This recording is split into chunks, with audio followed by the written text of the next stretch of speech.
Hi, everybody. I'm Marv Albert, and welcome to Sports Illustrated's Year in Sports.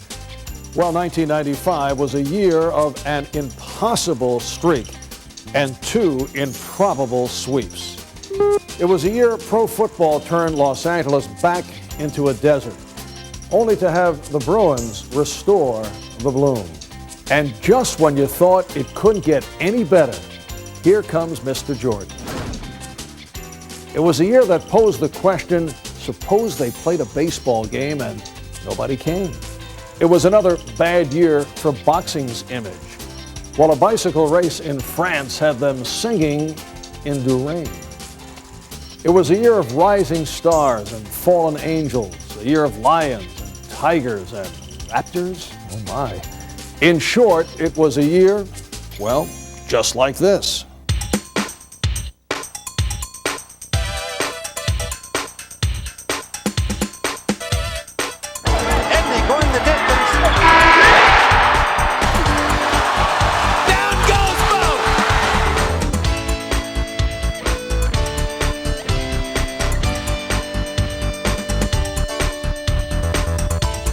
If he's determined to go to the basket, you have to get out of his way.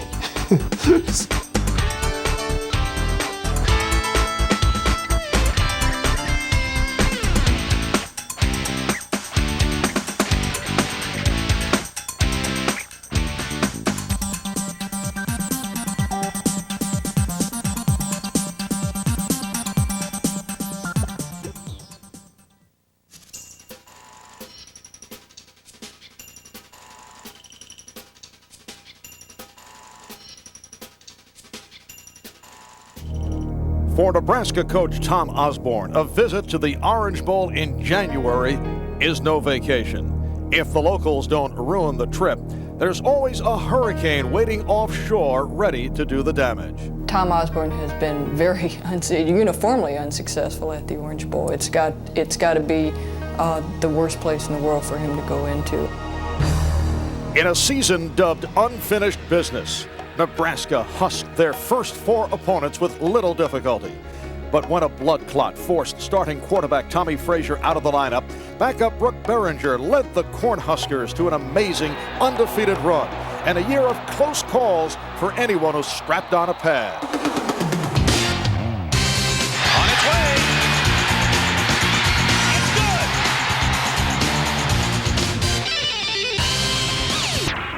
Over.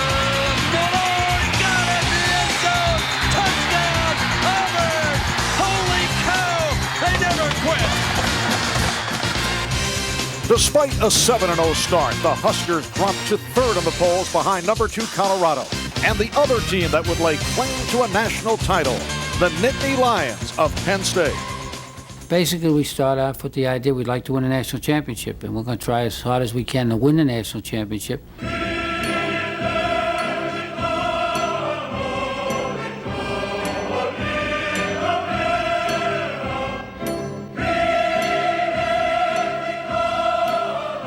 Back-to-back wins over Indiana and Illinois clinched a Rose Bowl berth. But no matter how loudly the Lions roared, they remained number 2 in the country. After we beat Michigan, we was number 1. Then we beat Ohio State 63-14, and we dropped a spot in one of the polls because Nebraska beat Colorado. And I think the whole year, they were building up Nebraska to be this great team the whole year. Politics, and that's all it is. Tom Osborne's dubious reward for his 12-0 season, a trip to the Orange Bowl, the scene of so many disappointments, including last year's near miss. The game with Florida State the year before had been helpful because certainly Miami last year was no more talented than Florida State had been the year before. So I think in a way it served as a very powerful springboard for our players. But the Huskers, true to form, stumbled, and the Hurricanes stormed 97 yards to score the opening touchdown. Starter Tommy Frazier, who hadn't seen a snap in 3 months, was taken out early in favor of Berringer. At halftime came to Nebraska like a breath of fresh air. The fact that Nebraska went into the locker room off of a low-scoring first half had to make them believe that they actually had a good shot at winning this game. The Canes, however, began to wreak havoc in the second half. And another opportunity seemed ready to elude Osborne. For the end zone, dangerous. Was it intercepted? Yes! He told me you're going in no matter what. And so he told me to warm up. And at that time I was warming up. And I was just sitting there saying, I got to figure a way out how to bring this team back. That this is the opportunity that I dreamed about. It's something that any quarterback would dream about. And now it's time for me to go out there and see if I can pull off that dream. Fullback Corey Schlesinger's fourth quarter touchdown left Nebraska down by 2 with under 8 minutes to play. Frazier will throw. It's good. 2-point conversion. Game tied at 17. After Miami's offense sputtered again, it was time for Frazier and Schlesinger to move the chains and the clock. The Hurricanes' final possession was a thing of beauty for the Nebraska defense. Costa deep downfield. Up for grabs. Intercepted. And in the heat of the South Florida night, Tom Osborne savored the cool taste of his first national title.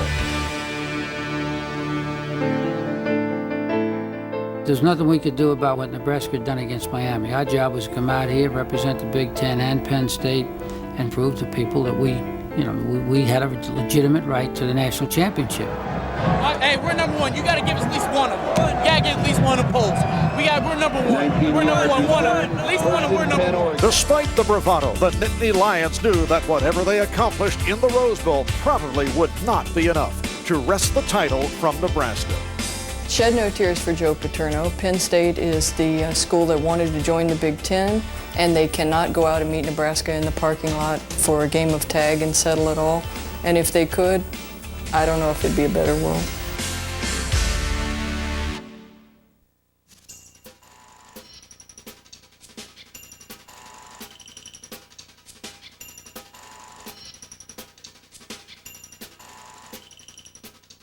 There's such a deep affection for Joe that so many people couldn't deal with his loss.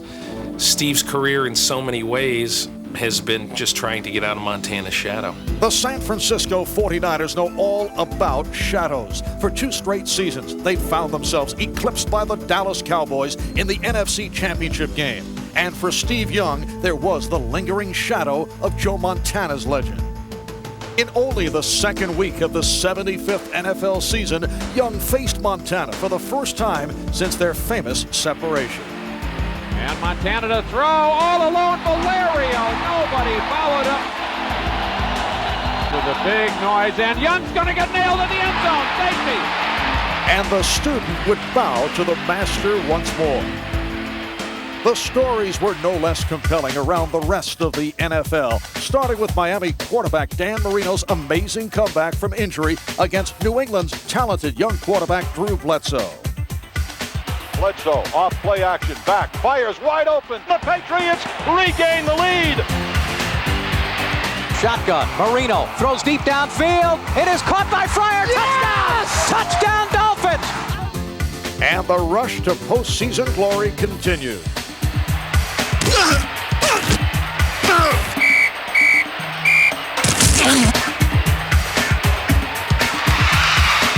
Barry's got room to the outside, stiff arm to the 15, to the 10, juke move to the 5. Holy mackerel, what a run by Barry Sanders.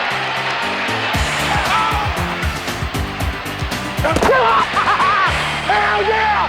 Hell yeah! Hell yeah! The postseason began with a duel of icons as Montana and Marino met for only the 3rd time in an AFC wildcard game that saw the Chiefs lose their grip. Anders in motion to the left side. Handoff to Marcus Allen. Try in the middle. Then he bounces out to the outside. He's to the 40, and he's down to the 35. Michael Stewart tried to tear that ball out of there. The Dolphins say, hey, yes! He's got it! All that was left for Montana were the memories. His official retirement coming in April. The battle for the AFC title ultimately boiled down to the surprising Chargers against a heavily favored Pittsburgh team that seemed to be looking past their opponents.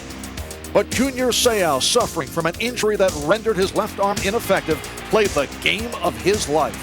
I really didn't feel the pain. I really didn't realize what I was doing. I think anyone would have done it. He's a tremendous player. It seemed like every time we had a call to play that he was starting to move around to exactly where we were trying to run the play. He's got a great sense of what's going on. He's a great football player. It's just unfortunate that he was playing against us that day. Neil O'Donnell on a 4th down play to save the season to throw. Fire down! It was played down at the goal line by San Diego! As expected, the NFC Championship came down to the 2 best teams in football. The 49ers had rebuilt themselves with the sole purpose of getting past the Cowboys, adding the final missing piece 4 games into the season. Everett to throw, goes to the left sideline, picked off! Sanders up the right side, he's to the 50, he's to the 40, into the middle of the field, he's high-stepping, throws, intercepted, is he inbounds, Dion? Down the right side, yes, he's to the 50, they can't stop him. Dion was the difference in our defense. I know that people came out to play us, and their offense came on the field and saw Dion, and it made a difference. I think probably the biggest thing going into last year was, could the 49ers ever scale Mount Dallas? Back to throw again is Aikman. Some pressure, gets the pass away. Eric Davis picks it off. He's got a lane down the left side. 20, 10, 5. Touchdown 49ers. He's at the 5. He dives. He's into the end zone. Yes, touchdown 49ers. Give it to Floyd. He gets in easy, standing up. Washington grabs him. It's too late. 49ers, after 7.5 minutes of this game, lead 20-0. An injured Emmitt Smith tried gamely to close the gap in the second half. Emmitt Smith pounds it back in and back to a 10-point game again. But by the time he popped his other hamstring, the Cowboys were done. San Francisco is going to meet the Chargers in an all-West Coast Super Bowl. To take nothing away from the Chargers, Dallas had been where our sights had been set. I think going into the game, most of the guys felt pretty darn confident. If the 49ers get an early score on the board and San Diego falls behind early in this game, that'll really bode well for the 49ers. And a play fake. Young goes deep middle. He's got Jerry Rice. Touchdown 49ers. First touchdown of the game comes after only 1 minute and 24 seconds. We came off the field and I knew we were going to have a long day. This was but the overture to a 49er performance of terrible beauty, conducted by Maestro Steve Young.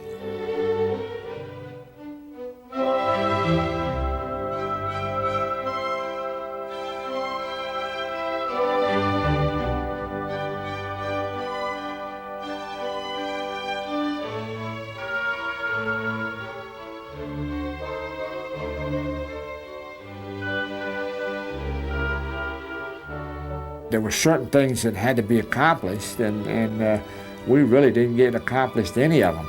Young's Super Bowl record performance earned him MVP honors and the chance to disperse once and for all the darkness of another's legend. It goes to show you, if you just keep playing, sooner or later they'll hand you a trophy. And then you hug it as hard as you can.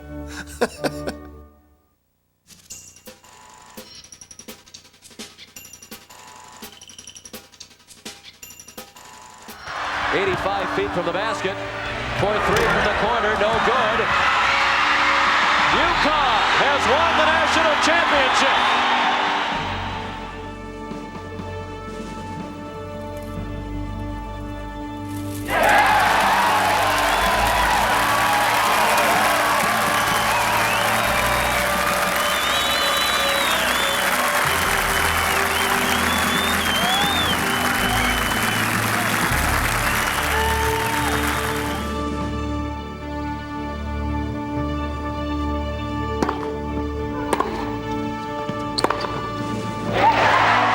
So Mary Pierce raises her arm in joy at having won her first Grand Slam championship. It's Michael Johnson supremely coming through to take the title by 10 meters from Butch Reynolds. At the time, the second fastest ever run.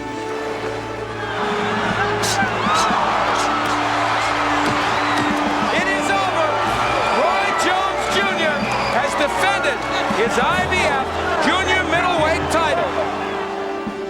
Abdul-Jabbarov is coming on the right along with Lawrence Oliver. Abdul-Jabbarov gets it. Can you believe that? And what an end to the Tour de France. A thrilling sprint to the finish. Miguel Indurain content to stay in the back of the pack on this day.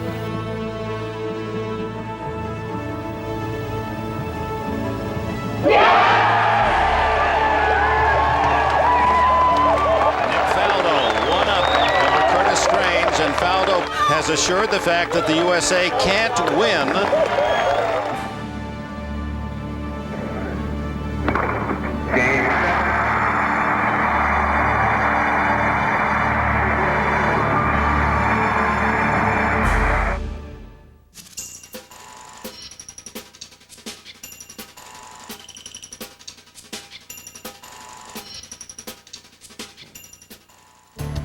Southern Californians have come to accept disaster as a way of life, and no list of local catastrophes would be complete without UCLA basketball, ever since the Wizard left Westwood. I think a couple things were different for UCLA this year. One thing was that they had a tougher conference to get through. I mean, they dominated the conference this year, and this year that meant something.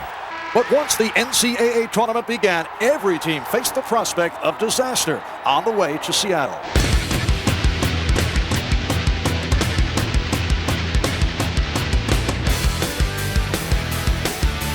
Let's play like if we lose, we're going to the electric chair. We're not going to be militaristic. We're going to be in a very fastidious mood. Now, back to the game. One last try for the Bruins of UCLA to get into the Sweet 16. Edney going the distance.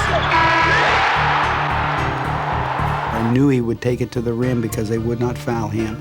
And I'd never seen anybody in 4 years block his shot. At the exact moment Tyus Edney was saving UCLA's season, the defending champion Arkansas Razorbacks were facing their own near-death experience. Jackson got a chance. He gets it off. It could be good. Arkansas survives. The Hogs faced Dean Smith's Tar Heels in their return to the Final Four, where Razorback Corliss Williamson poured in 19 second-half points. North Carolina went 13 minutes without a field goal, but Arkansas still had to scramble for the victory. And Arkansas is heading to Monday night for the chance to repeat. When I got to the final after beating North Carolina, my only worry was, do we have one left in us? If we got one left in us, we're going to be national champs again. In the other semifinal, all eyes were on Oklahoma State center Bryant Big Country Reeves. Every time I looked on the floor when they would score, Bryant Reeves was looking around, and here he's coming, you better start running. UCLA managed to rein in Big Country in the second half, and Tyus Edney led the offense to victory. The Bruins' celebration was cut short by the news that Edney had hurt his wrist. When Monday night arrived, Edney took the floor, but the Bruins knew they'd have to win without him. Before the game, I knew he wasn't going to be able to play. I was sick. I did not want to go on the floor. I did not want to even play the game. I really believed we had no chance. Sophomore stand-in Cameron Dollar came up short almost immediately. Pickpocket right away on Dollar, and McDaniel lays it in. But Dollar settled down, and the UCLA defense began to assert itself. Even Corliss Williamson was held in check, met at every turn by Bruins center George Zedek and friends. Corliss, for some reason, was trying to force his game to the inside. Freshman Toby Bailey played above everybody's head. And Ed O'Bannon showed why he was the player of the year.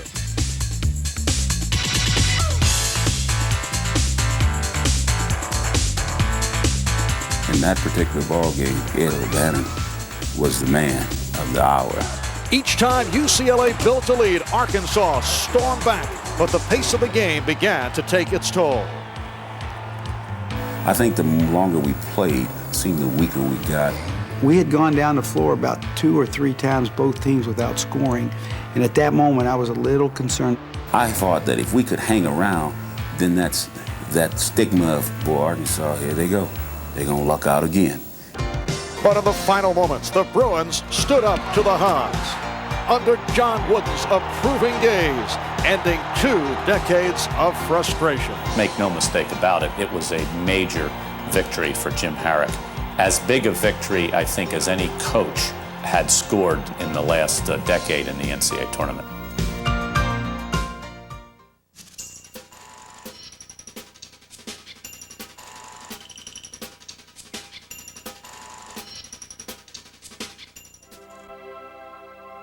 It was a remarkable year for these 4 individuals who were all at the top of their game and were forced out for a variety of bizarre circumstances.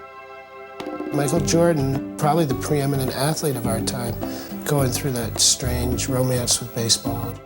Monica Seles suffers a superficial knife wound and disappears off the face of the earth for 2 years. Tyson, of course, left to go to prison. Lemieux is the most sympathetic of the comeback figures of 1995. The Hodgkin's disease victory was very inspiring, but it may very well be his back that limits his playing time real severely. To confront something as potentially devastating as cancer, it's easier for an athlete because their whole lives, they have this mindset, the good athletes, what do I need to do to succeed? Give it away to Lemieux for the shot, and he's in, a score! A very sympathetic departure and a very sympathetic return. Much more so than Michael Jordan or than Monica Seles or certainly than Mike Tyson. I think the Michael Jordan return is a return that was clearly the most charismatic and compelling of all comebacks, in my lifetime. Off the spin! I think Michael Jordan just lives in a crazy world. He lives in a world that few people live in, like Madonna and Prince and Michael Jackson, and I think he had wearied of that a bit and was trying to maybe find a respite somewhere, and I don't think he really did. Pippen to Jordan, pull-up jumper, Michael Jordan time! It may be very hard to root for a corporate zillionaire who's trying to run the Players Association, but it's not hard to root for somebody who can fly. The key factor that separates all these people is the age of Monica Seles. You notice that old people drive very slowly, and I've always said it's because they've seen a million bad things happen in their lives. So she's young and she saw one bad thing, but she hasn't seen a million. Game, set, match, Seles. She's back, kids. She certainly took 0 time to get back to the top of her game, or very close to it.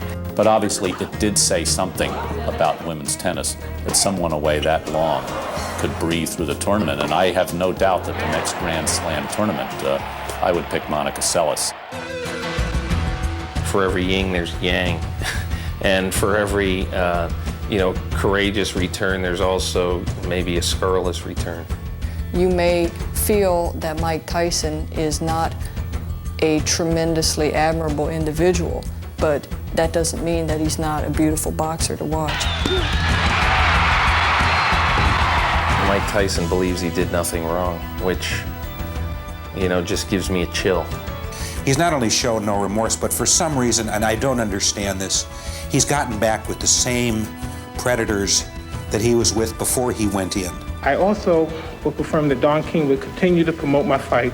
Tyson has to prove that everyone was wrong about him. Comebacks, as we all know, have been really common in sports. What was interesting with these 4 people was that they had all left at some kind of level from which they could come back. A year in 1995 is not an Olympic year, and it doesn't have the Olympic drama, and so they're usually down years in sports, but I think these things made the year quite memorable.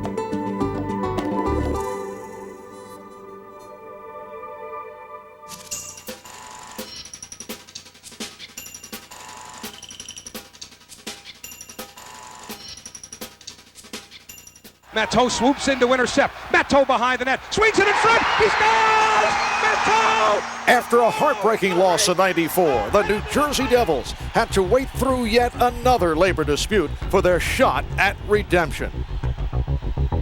The good news, however, was a regular season played at Fast Forward.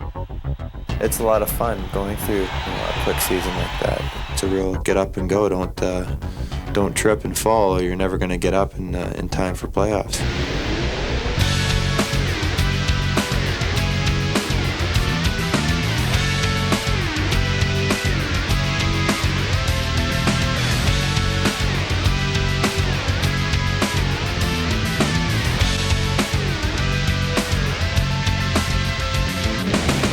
It was a season that saw its Eurostars on the rise and Gretzky on the wane. It was a season that the Devils wanted so badly and almost squandered.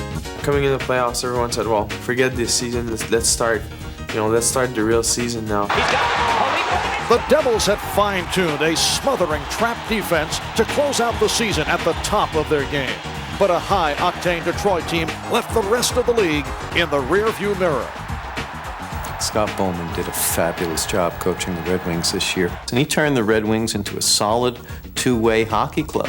Best in the West, best in hockey during the regular season. But the postseason is a different place, and the Devils opened theirs by closing down Boston Garden. Jaromir Jagr and the mighty Penguins were the next victims of the Devils' wrath. Over in the West, the Red Wings avenged last year's embarrassing first-round loss to San Jose to set up a contest between two of the NHL's oldest rivals. Here comes Taylor and Stu Grimson. After a series of one-goal games, it came down to double overtime in Game 5. For the first time in 19 years, the Detroit Red Wings will skate for the Stanley Cup.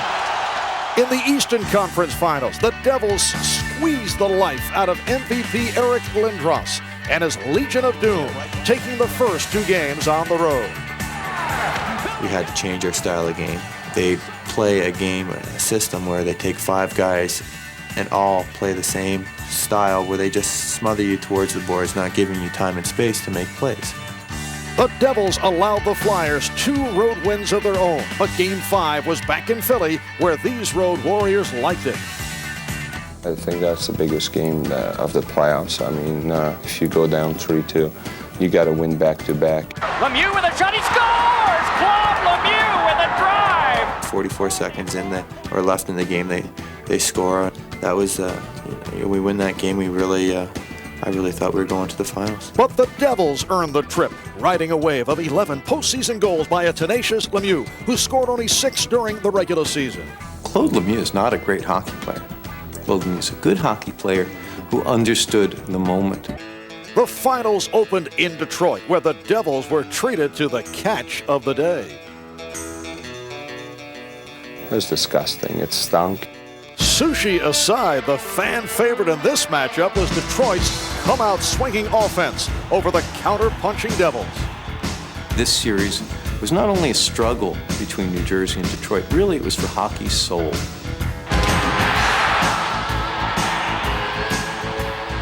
I think we surprised them in Game 1. And after that, they didn't know what to do, and we just kept on going and just played well. With Detroit leading 2-1 in Game 2, the Devils came to life. He shoots. Big rebound. Score. Lemieux continued his scoring assault, and Brodeur barely broke a sweat in Game 3. And in Game 4, the Devils skated to etch their names in history. Walston again, Freeland all alone in front. Score!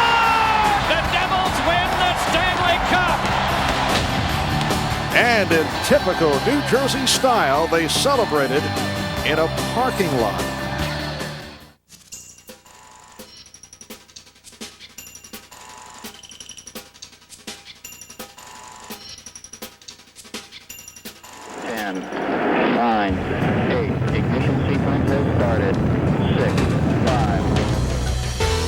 Rockets launched the defense of their championship with an aerodynamic 9-0 start.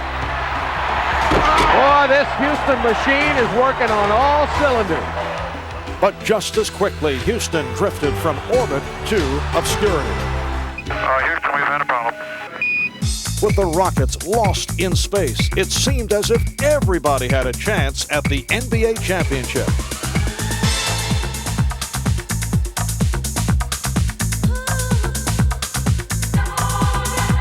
even a couple of rookies grabbed their share of the spotlight, overshadowing the sometimes bizarre cast of characters. Whoop-de-damn-do. Well, the rest of us were a bit more impressed with this NBA season. Nick Anderson hustling on the baseline, saves the Hardaway. He'll fire it up with one on the shot clock and hit a prayer. Down to Akeem, twist inside, missed. Oh, Robert Horry!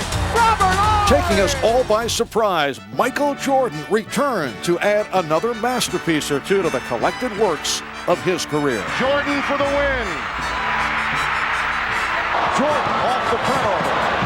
Puts the move on, starts, yes! Jordan's game against the Knicks was, I think, one of the great athletic feats that I can remember. Probably one of the greatest of all time. For that one night, he was as great as he's ever been. The Jordan-led Bulls joined a postseason that cut as close as Anthony Mason's haircut. 3 seconds left. Van Exel will win it. It's on the way. Good! Miller for three, and he got it. And it's 105-102. And a steal. Miller retreats to the three-point line and hits again. Down to two.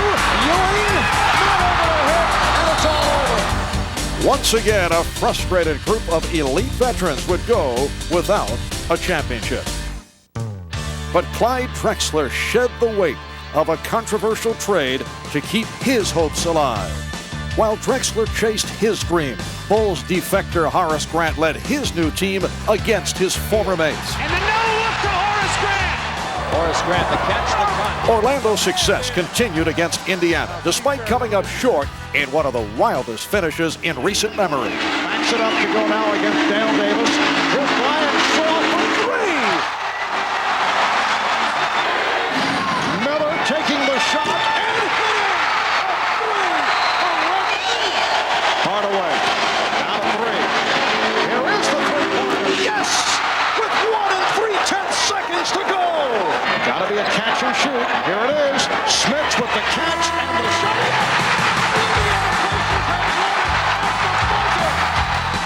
In the Western Conference Finals, Olajuwon proved himself the game's premier player, decimating league MVP David Robinson. Akeem went to a level I never saw him play at before, and I just have to give him a lot of credit. Man was phenomenal.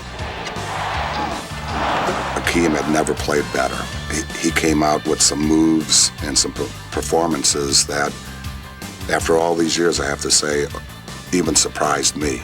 The Houston-Orlando matchup was a study in contrast, defined by the centers of attention, Akeem against Shaq, experience versus exuberance, cool jazz versus gangster rap. Shaquille is purely power, strong, where if he's determined to do something, if he's determined to get a rebound, there's no way you can stop him. And if he's determined to go to the basket, you have to get out of his way.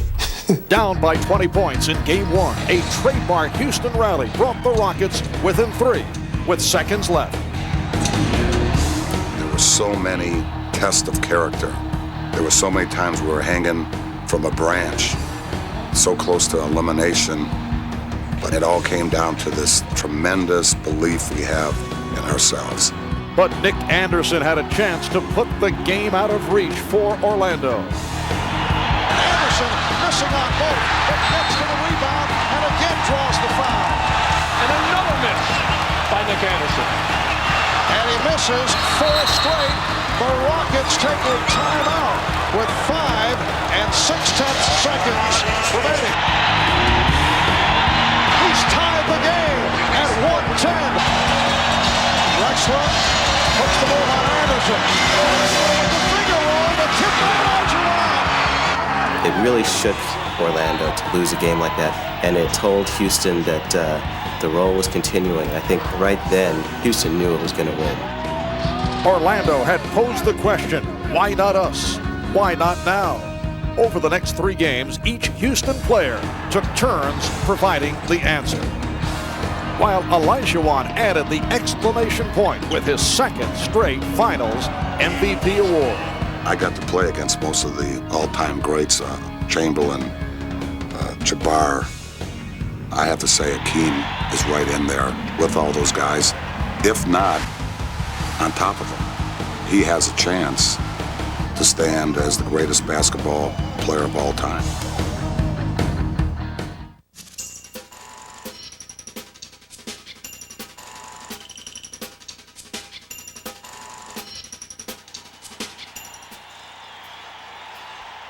The perennial farewells of the sports world serve to remind us that our heroes, too, are mortal. 1995 saw the passing of icons, the retirement of a legend, and the final moments of a monument to greatness. The all-time Celtic fast break. Red, you begin with Tiny. Red goes to Tiny. Tiny. Into Gene Conley. Over to Losky. Don't take a charge, Losky. Over to Easy Ed. Easy Ed to Walton. Walton to Bailey Howell. Bailey Howell to Frank. Charlie Scott. DJ in the middle. ML. Don Nelson. JoJo. Over to Matt. Down to Sam. Tommy Heinsohn. No, Tommy. Bill Sharman. Sharman's thinking about it. He passes it up into Satch. Satch to Kuz. Kuz goes behind his back to Bill Russell. Russell to Havlicek. He stole the ball. No, he can't steal the ball. Get back there. Into Larry.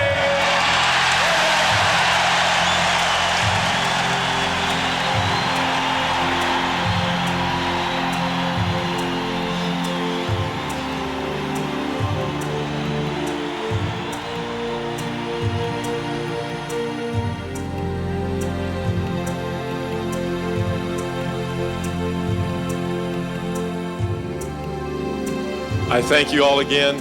I've had a wonderful career. Thank you very much.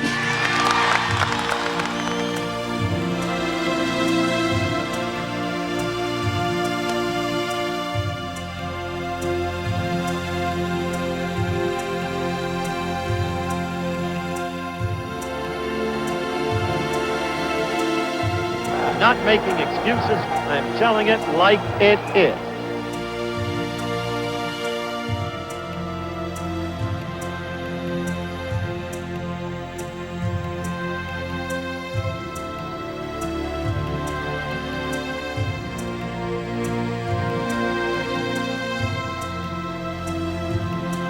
I just hope God has a place for him where he can run again, because God knows no one's perfect.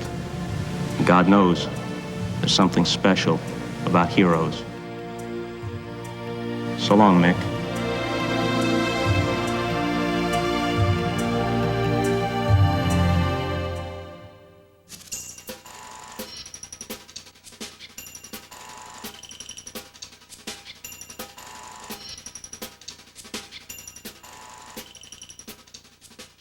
I think for years and years, people trusted baseball. They trusted the fact that October would mean a World Series. And baseball interrupted that last year. They took something away. Fans greeted the return of baseball with the yawn heard round the world. But those who stayed away missed a season that somehow managed a little bit of everything.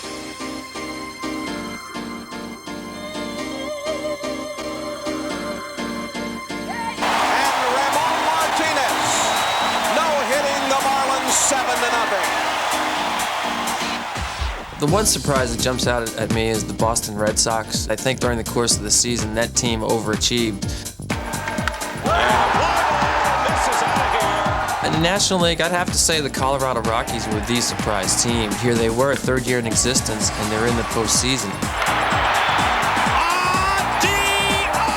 I don't think any of us were really prepared for the Nomo mania from Hideo Nomo.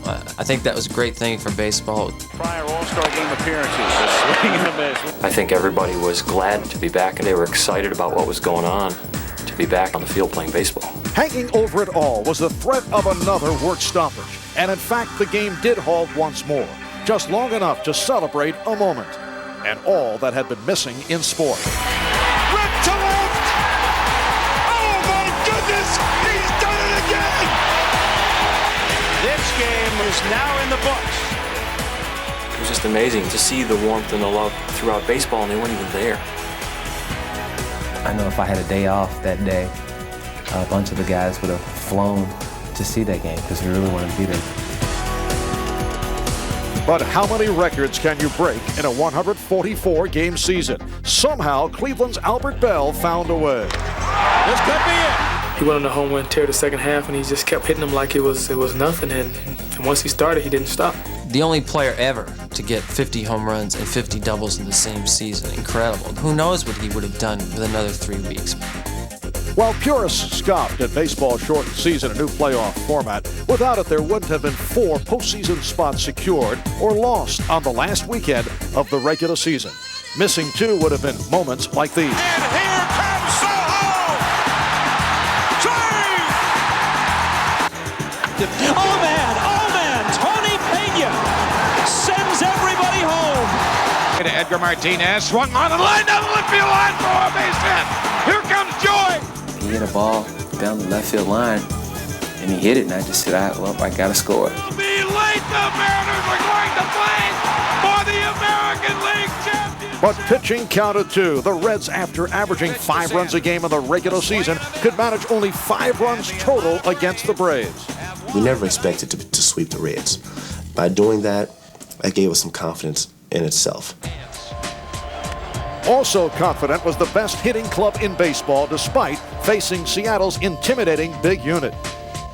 It's tough against Randy Johnson. He throws so hard, and he's so tall and long. That's tough to decide if he's going to throw a slider, curveball, or fastball. And if it's a fastball, you got to get out the way. Whoa! But in Game 6, Johnson finally ran out of miracles. It was probably the gutsiest performance that we've seen from Randy because we knew that he didn't have it. And he scores! And the Cleveland Indians are in the World Series. From a fan's point of view, I don't think you could have asked for a better series. And the big question was, could Atlanta's pitching shut down Cleveland's hitting? After facing Randy Johnson, I don't mind facing anybody else. So it was the Braves against the Indians in a series both politically incorrect and frustratingly close.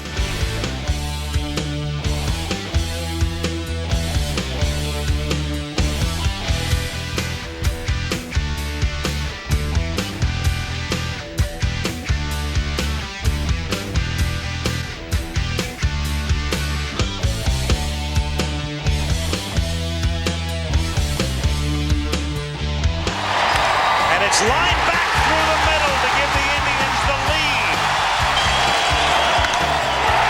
To deep center field where it's 405 and gone. Returning to Atlanta, Cleveland needed a win just to stay alive. But the Braves had their own fears to dispel. You don't want to force a Game 7 because then anything can happen. So Game 6 is the game you want to win it in. Tom Glavine did his share, holding the desperate Indians hitless for 5 innings in a nerve-wracking scoreless tie, long enough for justice to prevail. A long drive to right. Ramirez turns to the track. She's gone. After disheartening World Series losses in 91 and 92, the Braves had finally removed the monkey from their collective backs. The monkeys had gotten awful big around our clubhouse. I believe they were outside my door on that Game 6 morning, driving me to the game. They drove me to the game. Those monkeys. They all got plane tickets. They up in Cleveland now, I think.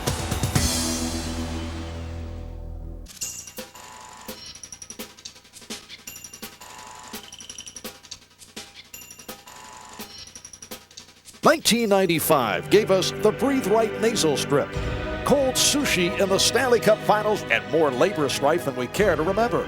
But 1995 also reminded us that while first place is reserved for winners, everyone else isn't necessarily a loser.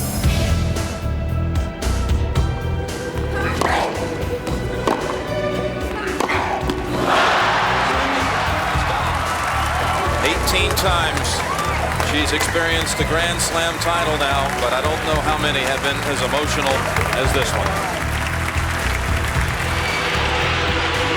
He takes the shot. Oh, that's going to go in. Yeah, count. That's it. Yes. Can you believe it? It counts. That counts.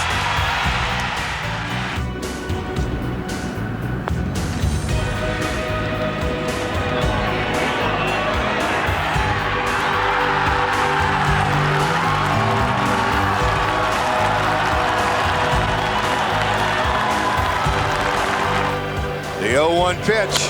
Hit. Base hit. Eddie Murray has reached 3,000. Sandstrom, number 17. Al Lemieux. And there's number 500. Mario Lemieux. Hard right hand inside by Holyfield. And now down goes Evander. A right hand by Bo. And Anna Kirot, this is a fairy story come true, has come back from burns that almost killed her to now become world champion.